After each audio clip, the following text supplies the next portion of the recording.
ertaman sahar turganda bomdodga, ayniqsa bomdod bilan muazzin azon aytgandan keyin bomdodni sunnati bilan farzni o'rtasida o'tirganda shu kalimani o'qish kerak. Qaysi kalima?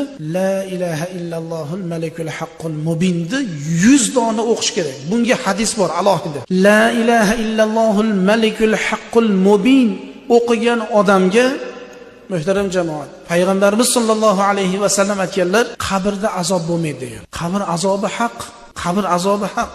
Jannat ahli inson uchun ikkita uy bor debdilar payg'ambarimiz sollallohu alayhi vasallam. Bitta uy jannat, bitta uy do'zax debdilar. Jannat ahli jannatda o'tiradigan joyini ko'rmay jon bermaydi va do'zaxni ham ko'rsatmasdan turib Alloh uni jonini olmas ekan. Qanday bo'ladi desalar, jon olishlikda jannat ahli bo'lgan odamga avval do'zaxni ko'rsatilar ekan. Ey banda, men do'zaxni ko'ryapsanmi? Azob, odamlar kuyyapti.